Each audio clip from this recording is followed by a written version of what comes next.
So the first question we ask ourselves today is, what is artificial intelligence and what is machine learning? Artificial intelligence is a field of computer science which makes a computer system mimicking human intelligence. So it comprises of two words, artificial and intelligence, which means a human-made thinking power organized by a machine. Machine learning is a subfield of artificial intelligence which enables machine to learn from past data or experiences without being explicitly programmed. We can see three different machine learning types. Supervised learning, where we supervise the algorithm. Reinforcement learning, when we will reinforce the learning that will occur when you present the algorithm with examples. And then unsupervised learning, where an algorithm learns from plain examples without any associated response from humans. So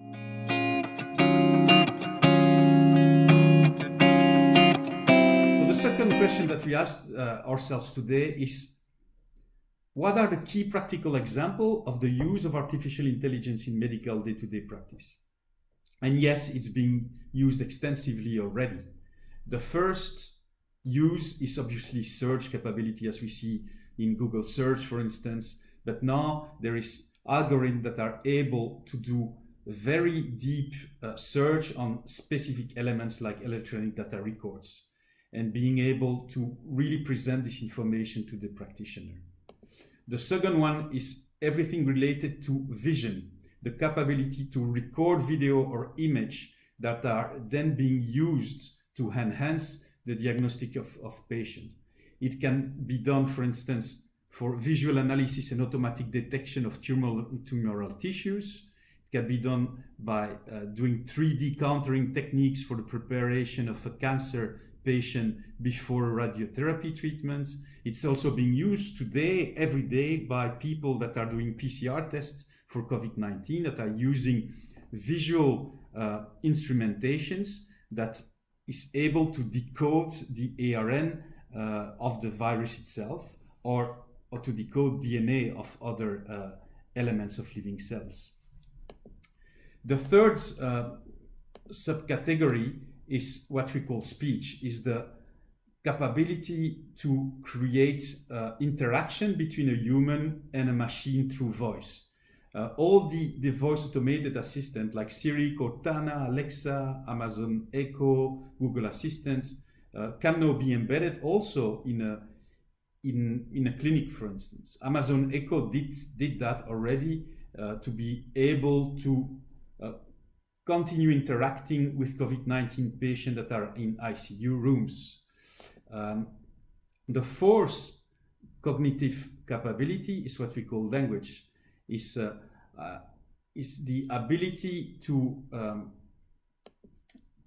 translate, for instance, specific information set automatically, medical information set into another language, allowing a better multilingual communication in an healthcare context between doctors and patients. So several applications already exists, like MedicBabble, for instance, of withcanopy.com, that allows to automatically translate medical terms from English to Spanish to enhance the capability of the practitioner with their patients. And last but not least, the fifth big category of cognitive capability of artificial intelligence is what we call decisions. Decisions is a field of artificial intelligence related to the creation of decision trees by correlating different sets of information. This includes advanced decision models for medical practice, which allow medical professionals to automate supports on diagnostics in real time by correlating historical and real-time information. So this is really the future of diagnostics, being able to record under strict privacy rule, of course, the discussion between the practitioner and the patient itself. The artificial intelligence will then retrieve the information through the electronic data record of the patient, and will be able to extract and give some supported decision to the practitioner in terms of what is the potential disease that this person has. The symptoms that he expressed, does it relate to something that he had in the past, yes or no? So it's a way to automate the anamnesis and the diagnostics of a patient in real time. If it's done well with sufficient information set, it might be useful, but it's obviously only a complement to the human-to-human interaction, in my view.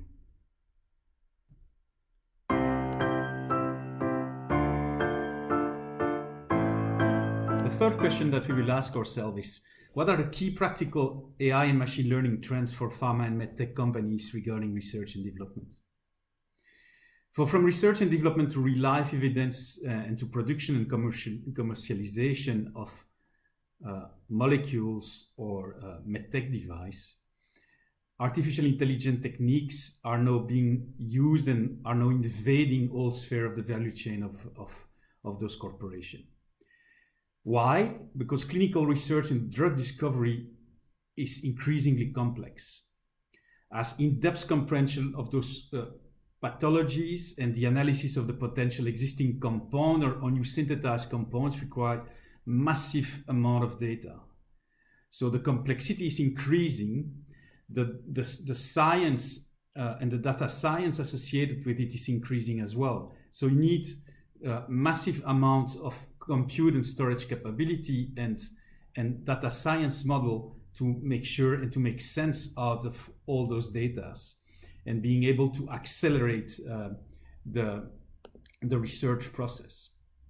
So those data sets are related to very different universe as well. So you have list of compounds of collection for which no primary or secondary assay have been realized. Full new design, de novo, based on protein ligand research with full biomolecular analysis of the protein structure, including genomics and proteomics data. So this field is burgeoning and is growing very fast, and this is why we are seeing a lot of development also in immunology now, understanding better the biomolecular implication of those elements, including, for instance, the creation of antibodies that would block specific antigens, as we see today in COVID-19.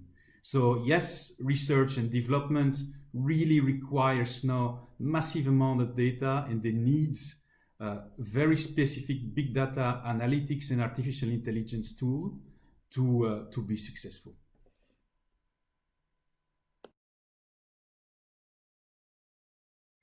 The fourth question that we ask ourselves today is, what are the key practical AI machine learning trends for pharmaceutical and medtech companies regarding the production of small chemical or long living cell molecule production?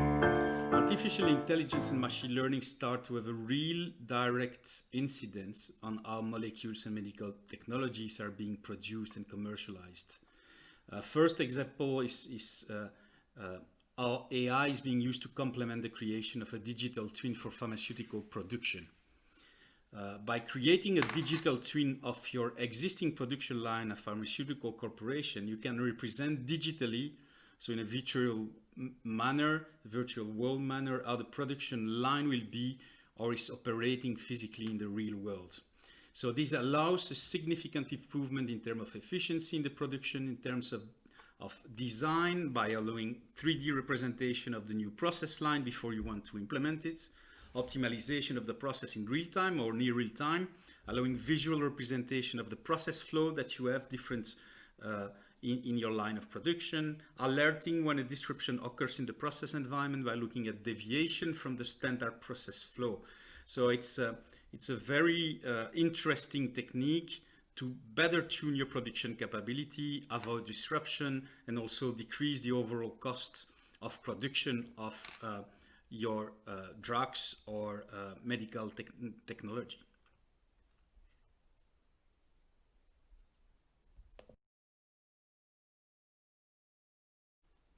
The last question that we want to ask ourselves is, and which is very key, is how do we make sure artificial intelligence answers to key ethical privacy principle if it's becoming more commonly used?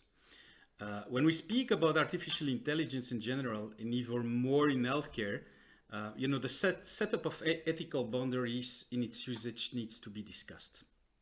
Several ethical frameworks have been developed across the world around key principle. If you want to have a look at that, go to bsa.org, for instance, which is a software alliance which determines in EU, Australia, Japan, Singapore, and across the world what are the key principles that are now being defined for ethical use of artificial intelligence. It goes about things like it needs to be human-centered, it needs to mitigate the risk and promote the benefits of the artificial intelligence. It needs to be fair, so fair versus specific group of the population, gender, type of people, explainability, so you need to be able to explain how the artificial intelligence will work in a specific context. You need to maintain privacy and security associated to that, related to anonymization of the specific data of the people itself. Safety of reliability, of course. You need to be accountable, so the people that will use this algorithm needs to be accountable for the results that they have. It needs also to do a proportionate recommendation related to the data that the artificial intelligence is using. So also what is very important is understanding that in healthcare you have also ethical principles that are very strong and which are well recognized ethical medical principles, and it's recognized across the world.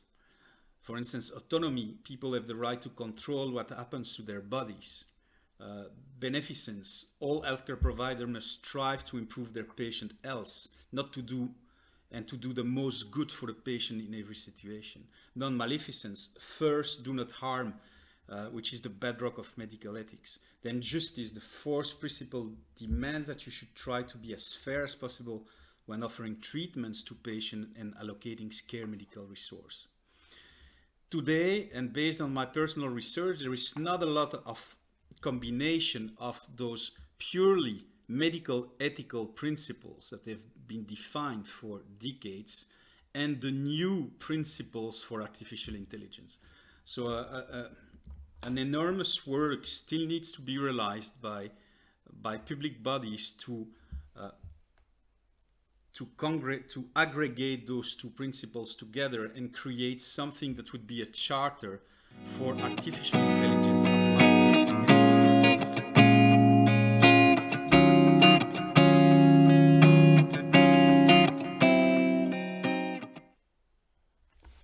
So as a conclusion, artificial intelligence and machine learning have deep and profound impacts on how healthcare providers and drug and medtech manufacturers deal with their patient today and will deal with their patient tomorrow.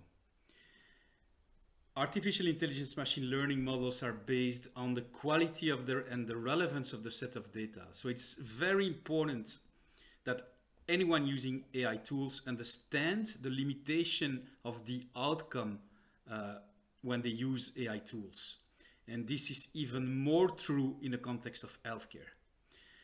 Nevertheless, the capabilities given by AI to further support human health are so massive, so great, that humanity should clearly harness its power in my view, while respecting very key principles. So in a nutshell, AI for health has the capability to be transformational for all stakeholders by meaning the patients, by giving them more in-depth control of their own healthcare parameters through signals that they can measure themselves.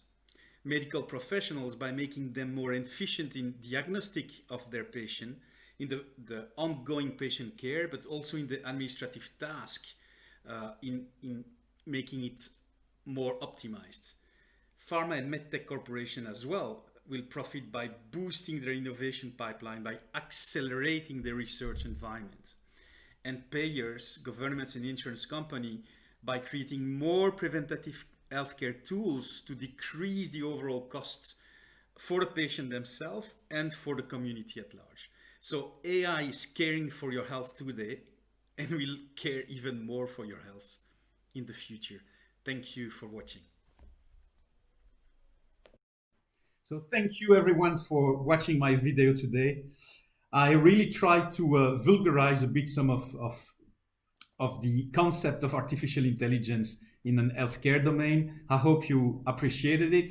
Uh, if you have any question, please email me. It's bruno.dennis1@outlook.com, and I would be very pleased to receive your feedback to ameliorate myself on the next video and on the next webcast. So thank you so much for watching, and have a great day further.